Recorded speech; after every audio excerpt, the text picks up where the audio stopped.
The law of cosines is needed to solve certain kinds of triangles. For example, if you had a triangle where all you knew were the three sides, you didn't know the angles, you wouldn't be able to use the law of sines. Because if you try to throw it into the law of sines, you'll have two unknown angles. Can't solve for it. So we need an alternative plan. And so I drew pretty much the same triangle as I drew when I derived the law of sines. And so here's a triangle. Alpha, side A, beta, side B, gamma, side C. And as before, I'm going to drop a perpendicular. I'll call it H. And now we'll take a different approach here. I'm going to calculate this length. And I can get that by using the cosine. I mean, let me just put a little x here temporarily. The cosine of alpha is x over b, adjacent over hypotenuse. Okay, so that means that x multiplied by b is b cosine alpha. So I'm going to erase my x, and this side inside here is b cosine alpha. All right. Now the technique is to calculate this side. Okay, now I've done this many times, so I know where I'm headed. I think if you had to try to do this from scratch, it would take a while to figure this out.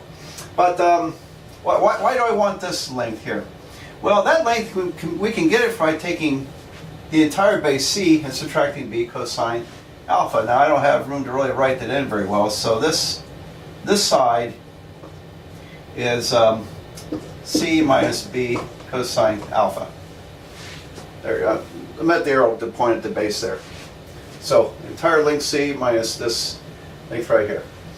What are we going to do with that? We're going to use the Pythagorean Theorem for each of these right triangles, because we dropped a perpendicular. I hope I mentioned that, but if I didn't, that's a perpendicular creating two separate right triangles. Alright, so let's use the Pythagorean Theorem. On the left triangle I have b cosine squared. B squared cosine squared alpha plus h squared equals to b squared. Alright?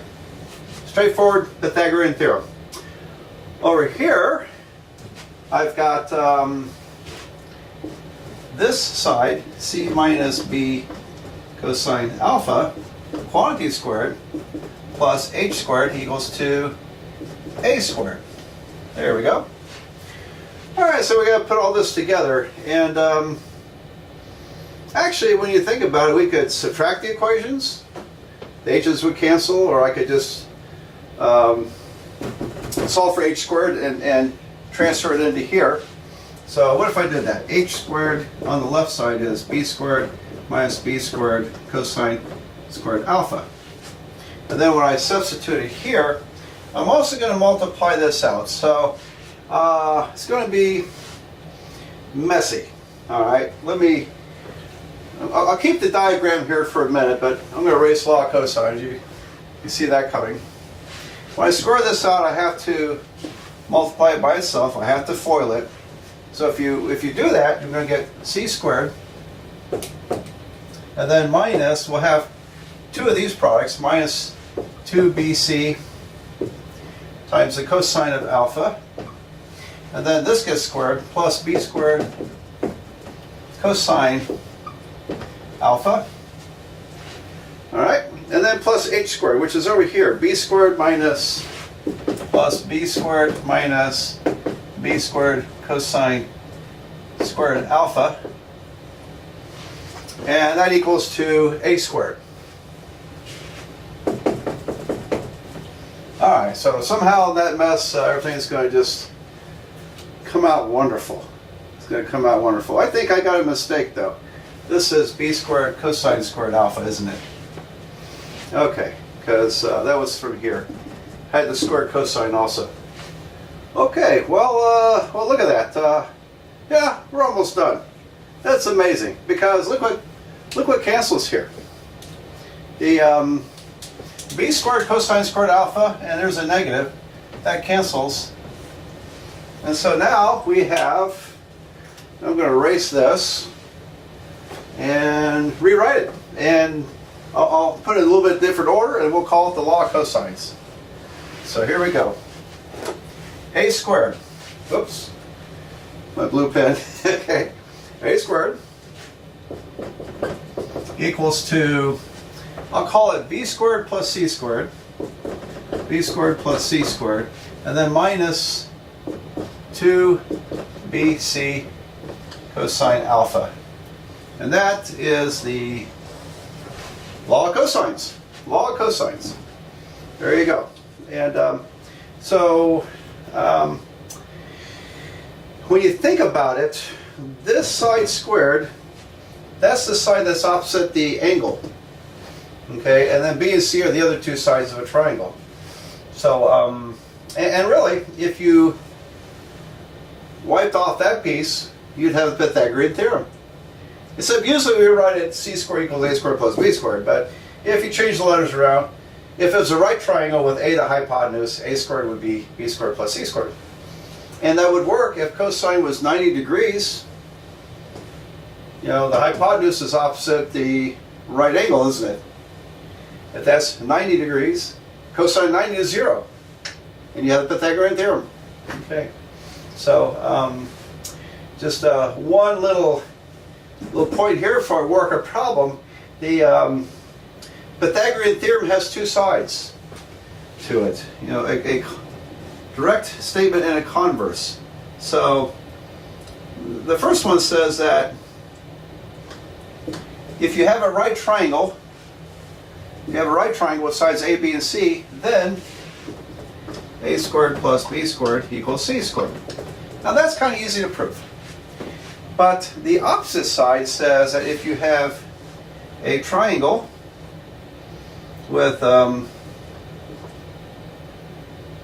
letters A, B, and C, and if a squared plus b squared equals c squared, then it's a right triangle. So I should write it this way. If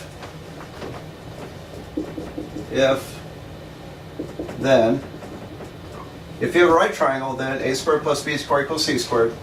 If you have a triangle with a squared plus b squared equals c squared, then you have a right triangle. Big distinction. It works both ways. We call that the converse. Logically, that's converse. Not everything works as converses. Not everything works as converses. What's an example? Well, the sum of two even numbers is an even number. However, an even number is not always the sum of two even numbers. An even number could be the sum of two odd numbers. So, so that doesn't work in reverse all the time. But the Pythagorean Theorem does. And why is this important? Because it's used in construction all the time. So if you want to have a big building and have a 90-degree angle, you don't use a little carpenter's square for that to cite that 90-degree angle. You go out there and you stake string far apart, then you cut off a string. So this is the front of the building, we'll say, and you measure that precisely as you can. That's the front of the building. And then you take a string that's the length of the side of the building, and then use Pythagorean Theorem to get the hypotenuse. When you pull these strings together, you have a right triangle. Okay, you have a right triangle, and then you have a very accurate 90-degree angle. So construction, they use this. See, my garage was built this way. Contractor that built my little garage did that. I used to be a store manager in Daytona Beach, Florida, and the contractor who built the store, which was very big, you know, about the size of a small Walmart, he used this in order to get a very precise rectangular building. Okay, now then, so what are we doing here? I wanted to point this out because the deriving this part of the Pythagorean Theorem is it turns out it's about the same as getting the law of cosines. So anyway, all right, let's do a problem with the law of cosines.